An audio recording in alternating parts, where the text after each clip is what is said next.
seus poemas tem um dos mais célebres, considerado uma das suas obras-primas e dos poemas mais importantes da sátira, um dos poemas satíricos mais importantes da literatura brasileira, que é o poema Quem Sou Eu? Muitas vezes ele aparece erroneamente com o título de Boda Errada, mas o título do poema, que está em Primeiras Trovas Burlescas, é Quem Sou Eu?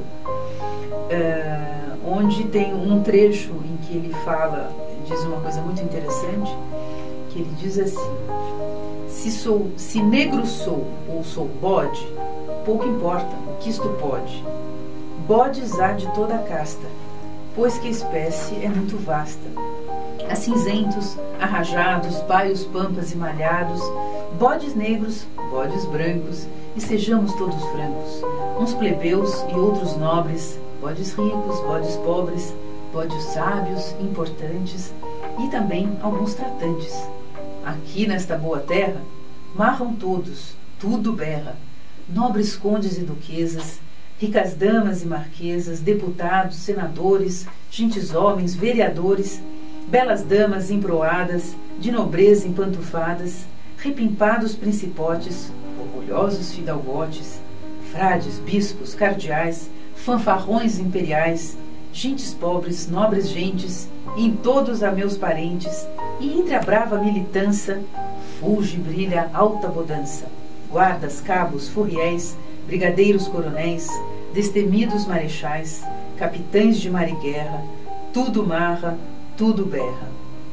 O que quer dizer com isso, tudo marra, tudo berra? Qual é o sentido da palavra bode naquele momento? A palavra bode naquele momento seria, como nós diríamos hoje, uma gíria, não é? Mas era um termo que se aplicava aos negros ou às pessoas de origem africana.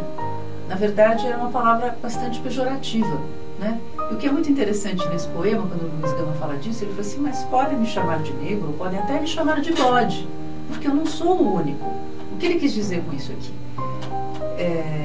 Vocês se lembram que eu falei de que a sociedade brasileira, naquele momento, até os anos, pelo menos 1870, até antes da corrente migratória, é uma população, se a gente pensar no caso de São Paulo, Rio de Janeiro, onde a principal matriz da população da formação da população é de origem africana ou portuguesa. São as duas, portuguesa, bom, o Brasil já é independente, mas enfim, nós não temos ainda, se a gente for pensar no caso de São Paulo, hoje é meio evidente, mas não temos ainda a contribuição do italiano, do japonês, enfim, de todas essas correntes que viriam muito depois.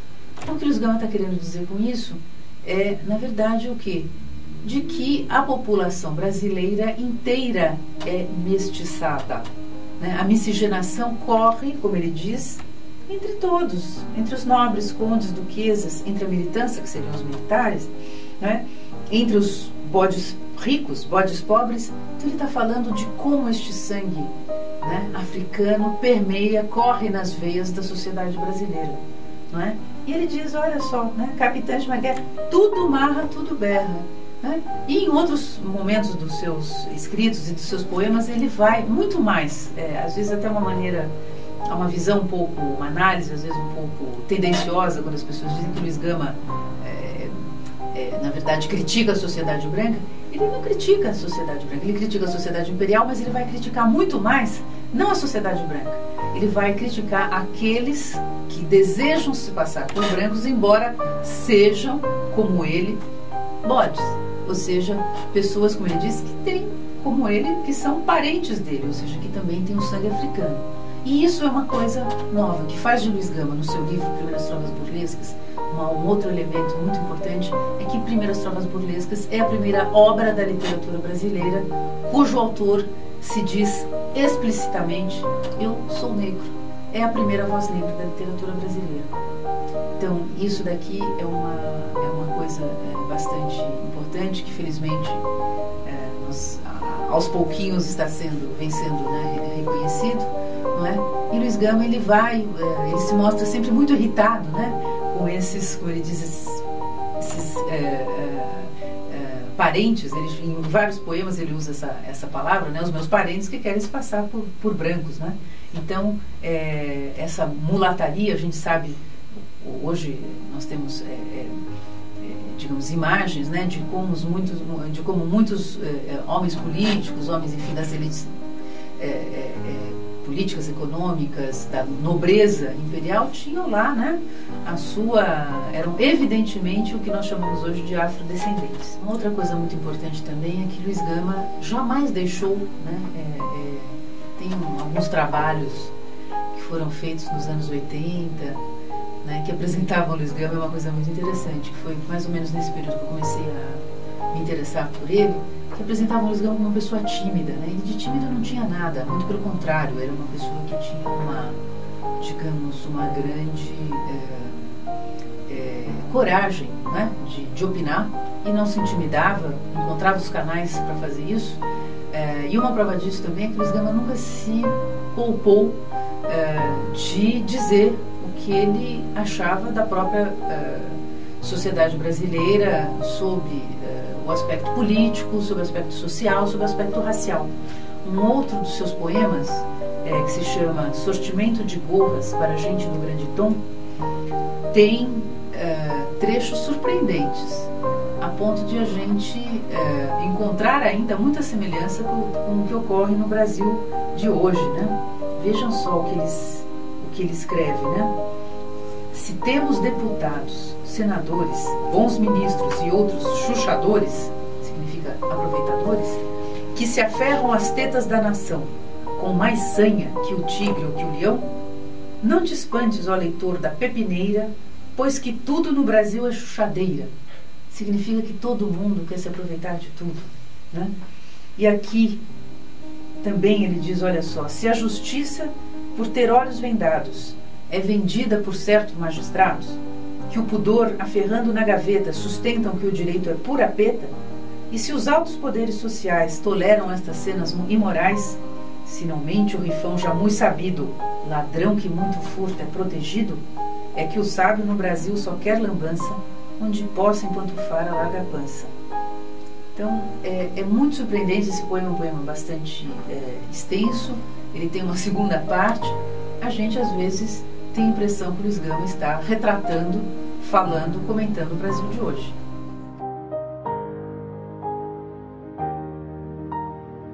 Coisas desse tipo que fazem com que esta obra dele ainda continue bastante atual.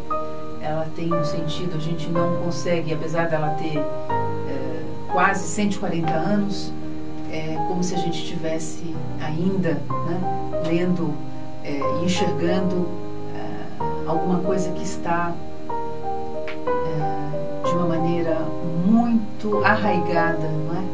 A nossa identidade, a nossa maneira de ser, e acho que alguns traços pelo menos assim, digamos, da nossa personalidade política, social, estão precisando ser alterados, né, modificados. Deixa eu ver se eu tenho mais alguma. Assim, Luiz Gama foi em 1869, que é um momento, né, esse momento, como eu disse a vocês, que ele rompe com o seu protetor, que ele começa a ter uma atuação realmente mais sistemática em prol das causas de liberdade, como se chamava então. Luiz Gama também se liga a um grupo que vai ser muito importante no âmbito das suas relações. Mas isso era uma coisa meio comum à época, né? Luiz Gama se liga, inclusive ajuda a fundar em 1869 uma loja maçônica que foi muito importante na cidade de São Paulo, que reunia os grandes figurões da terra, né? Que é a loja maçônica América, ainda existente até hoje, e cuja importância era, talvez, do ponto de vista político, do ponto de vista social das ações que eles moviam, muito importante. Agora, Luiz Gama, ele alcança uma projeção bastante grande dentro da maçonaria. A maçonaria paulista, que ainda hoje, né, lhe tributa muitas homenagens. Há um busto de Luiz Gama na entrada, pelo menos até alguns anos atrás, ela se encontrava na entrada do Grande Oriente de São Paulo. E Luiz Gama, junto com seus amigos, aliás, quando eu digo os amigos da maçonaria, na verdade, quando a gente olha o nome das pessoas que faziam parte dessa loja, entre elas Rui Barbosa, que foi um dos fundadores, e era uma das pessoas ligadas a Luiz Gama, Rangel Pestana, Américo de Campos, que depois vão ajudar a fundar o jornal A Província de São Paulo. Essas pessoas, na verdade, assim, eles se encontram dentro da maçonaria, são os mesmos que fazem os jornais, alguns daqueles dividem e trabalham nas mesmas bancas, né, de advogados. Havia um grande número de advogados, não só dentro desta loja maçônica, que era bastante empreendedora. E eles também fazem parte, em sua maioria, dos mesmos partidos políticos. Então, na verdade, são lugares diferentes onde e que vão ter, digamos, funções, realizações diferentes, mas, em geral, é sempre aquele mesmo grupo, ou boa parte daquele mesmo grupo que está sempre se reunindo. Mas, entre as iniciativas da maçonaria, muitas delas encabeçadas por Luiz Gama, não é? Nós temos o fato de eles se reunirem para recolherem fundos e propiciar a compra de alforria, né? Ajudar no alforreamento de vários escravos. Temos notícia de que Luiz Gama e membros da Loja América fundaram uma biblioteca popular na cidade de São Paulo e também ajudaram na criação de cursos para populares, cursos noturnos para populares, não é? Seria o que nós, uma coisa semelhante ao que nós hoje chamaríamos de curso supletivo ou de cursos de alfabetização. Então eram iniciativas muito grandes, inclusive porque um dos valores,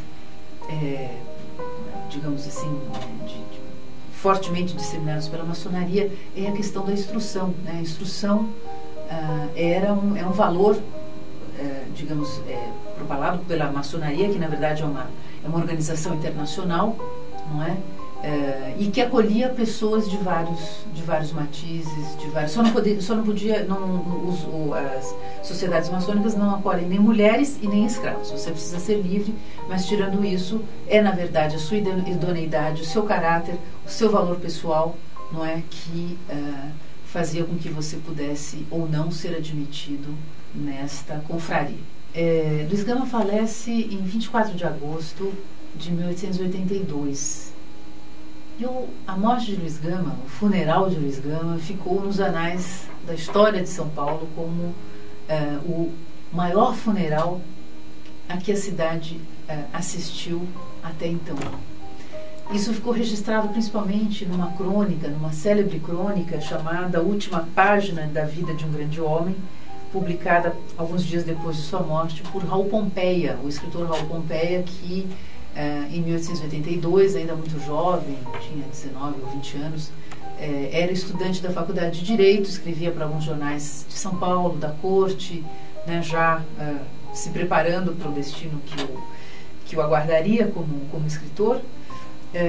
E ele era uma das pessoas próximas a Luiz Gama. Ele fazia parte de uma caixa emancipadora, de uma sociedade abolicionista, e fazia parte de um grupo de jovens. Luiz Gama sempre atraiu muitos jovens. Ele era uma figura bastante cultuada, né? Hoje nós falamos de celebridade. Pois é, Luiz Gama era uma celebridade, né, entre aspas, aí para muitos jovens que vêm fazer seu curso na Faculdade de Direito e que têm como orientação política mais o republicanismo, mas o republicanismo ortodoxo, ou seja, um republicanismo que dava as mãos, não é, às ideias abolicionistas. Uma parte dos republicanos de São Paulo, dos quais Luiz Gama, inclusive, se afasta por essa razão, era formada por proprietários enfim, por fazendeiros, portanto, proprietários de escravos. Então, havia, quando nós falamos, hoje a gente não vai desenvolver isso aqui, mas quando a gente pensa no republicanismo de São Paulo, a gente fala de várias tendências, né, de grupos que se opõem. Hoje fica até fácil entender, porque a gente basta observar um pouquinho o que está acontecendo no Brasil para a gente imaginar também o que são essas divisões, né, internas. Então, o grupo de Luiz Gama, do qual faz parte Lúcio de Mendonça, seu amigo, jovem amigo, Raul Pompeia, é desses republicanos abolicionistas militantes, ou seja, atuantes, pessoas que fazem, que têm realizações muito concretas, mas que se distancia, né, de um outro grupo que se torna republicano unicamente para se opor à política imperial e para, digamos, por oposição ao, digamos, algumas diretrizes do imperador Pedro II. Então, quando morre Luiz Gama, alguns dias depois, a crônica de Raul Pompeia começa assim. Por volta das 3h30 do dia 24, entrou-me pela casa um amigo. Sabes, disse bruscamente, Luiz Gama morreu. O que você está dizendo? Morreu Luiz Gama? Sério, tristemente sério, afirmou meu amigo. E era sério, era verdade. Aquele grande benfeitor da humanidade não existia mais. Aquele enorme coração, que só batia pelos outros, cessara de palpitar. Aquela grande alma, feita de todas as nobrezas do caráter, dissolvera-se pelo desconhecido da morte. Eu amava-o. Votava-lhe a adoração humana que inspiram-me os largos espíritos cândidos de desinteresse. O seu passado lendário impunha um respeito amoroso que eu tributava-lhe, como as velhas coisas sagradas que lembram-nos uma tradição de sacrifício. Tarde tive a grata felicidade de conhecer Luiz Gama. A primeira vez que viu-me, mandou-me sentar a uma pequena mesa do seu escritório e ditou-me uma carta. Achei esplêndida aquela familiaridade repentina. Ao fim da primeira palestra, já o homem chamava-me você. Era adorável. Eu senti uma ternura por aquele modo franco e descuidoso, com pretensões à brutalidade e desmaiando em doçura insinuante, paternal. Gostava daquela rudeza granítica, recortada em arestas selvagens, porque sentia cachoeiras pelas pedras, uma cascatinha vítrea e sonorosa. O conjunto cativava. Depois, não sei que grandeza admirava naquele advogado, a receber constantemente em casa um mundo de gente faminta de liberdade. Uns escravos humildes, esfarrapados, implorando libertação, como quem pede esmola, outros mostrando as mãos inflamadas e sangrentas das pancadas que lhes deram bárbaro senhor, outros inúmeros. E Luiz Gama os recebia a todos, com a sua aspereza afável e atraente. E a todos satisfazia, praticando as mais angélicas ações, por entre uma saraivada de grossas pilhérias do velho sargento. Toda essa clientela miserável saía satisfeita, levando este uma consolação, aquele uma promessa, um outro a liberdade, alguns dinheiro, alguns um conselho fortificante. E Luiz Gama fazia tudo. Libertava, consolava, dava conselhos, demandava, sacrificava-se, lutava, exauria-se no próprio ardor, como uma candeia iluminando à custa da própria vida as trevas do desespero daquele povo de infelizes, sem auferir uma sombra de lucro. Entendendo que advogado não significa um indivíduo que vive dos jantares que lhe paga Temes, entendendo que deve-se fazer um pouco de justiça grátis. E com esta filosofia, empenhava-se de corpo e alma, fazia-se matar pelo bem.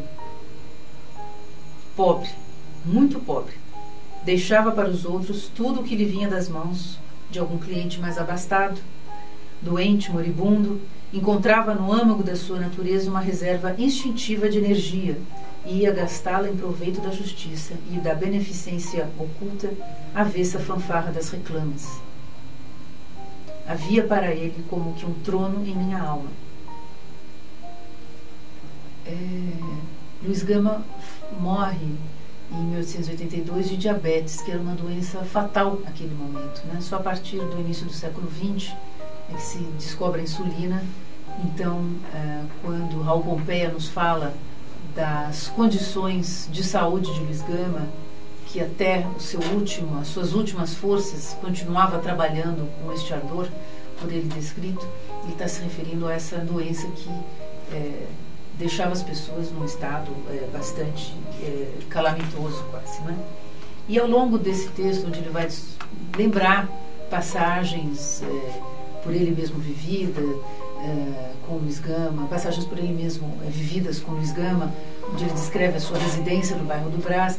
Luiz Gama residia no bairro do Brás, né? Ele nos conta também como é que esse féretro, que durou quase 6 horas, sai do Brás, atravessa toda a cidade, o comércio de São Paulo fecha e a população vai se avolumando cada vez mais à medida que o féretro vai subindo, né, do centro da cidade de São Paulo até o cemitério da Consolação.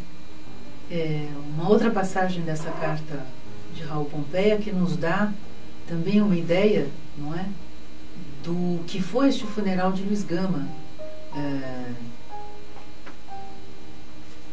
Não só pelo fato do número de pessoas, né, dele ter sido acompanhado por um número bastante considerável de pessoas, mas que pessoas, né?